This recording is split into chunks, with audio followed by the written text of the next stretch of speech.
এই যে ম্যাপিং, এই ম্যাপিংটা আমি এই যে কোএফিসিয়েন্ট ম্যাট্রিক্স, এই একটা ম্যাট্রিক্স নিচ্ছি এ, আর এই বিটা সি ডি, এভাবে লিখব। ঠিক আছে, এ বি সি ডি, এই একটা matrix A B C D মানেই এখান থেকে আমরা এফএক্সটা কিভাবে পাবো না, উপরে এগুলো এ এক্স প্লাস বি, নিচেরটা সি এক্স প্লাস ডি। ঠিক আছে, তো নেক্সট এস ম্যাট্রিক্সটার সঙ্গে এ স্কোয়ার বার করো, এ বি সি ডি, এখানে এ বি সি ডি, যদি ক্যালকুলেশন করো কত হবে,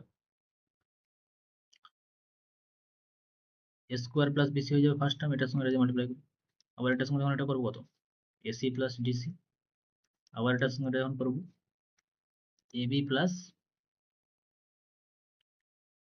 বিডি,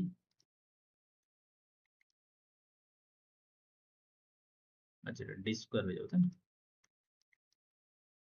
এটা ডি আছে, এটা ডি আছে, মানে ডি স্কোয়ার হয়ে যাবে।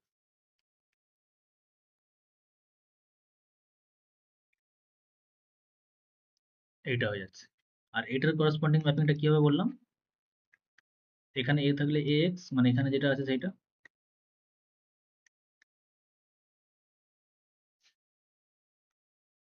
বি থাকলে শুধু সেটা যোগ হয়ে যায়, মানে জাস্ট আগের মতো সিমিলারলি করছে, ওখানে যেটা আছে সেটা ইন্টু এক্স হয়ে যাবে, এখানে যেটা আছে সেটা নিচে সেটা ইন্টু এক্স হয়ে যাবে,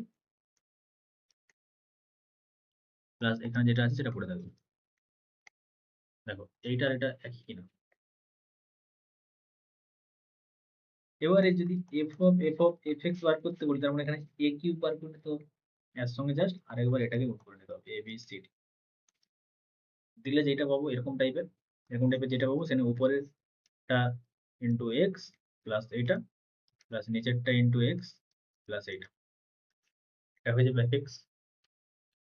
তো ভালো করে দেখো যে এই ফাংশনটাকে আমরা এই ফাংশনটাকে আমরা একটা ম্যাট্রিক্সের মতো করে দেখছি আপাতত, এবং তার মাল্টিপ্লিকেশন যদি করতে থাকি A square A cube A to the power 4, তো এই ফাংশনটা কম্পারিজন করলেও যে ধরনের আকার আসছে তার সঙ্গে সিমিলারিটি কিন্তু আছে।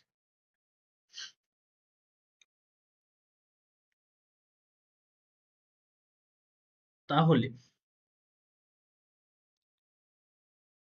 যদি এরকম করে কোনো একটা এ to the power N A ধরে নাও, এটা আইডেন্টিটি ম্যাট্রিক্স চলে আসছে। ঠিক আছে, এরকম মাল্টিপ্লিকেশন করতে করতে কোথাও একটা আইডেন্টিটি ম্যাট্রিক্স চলে আসছে।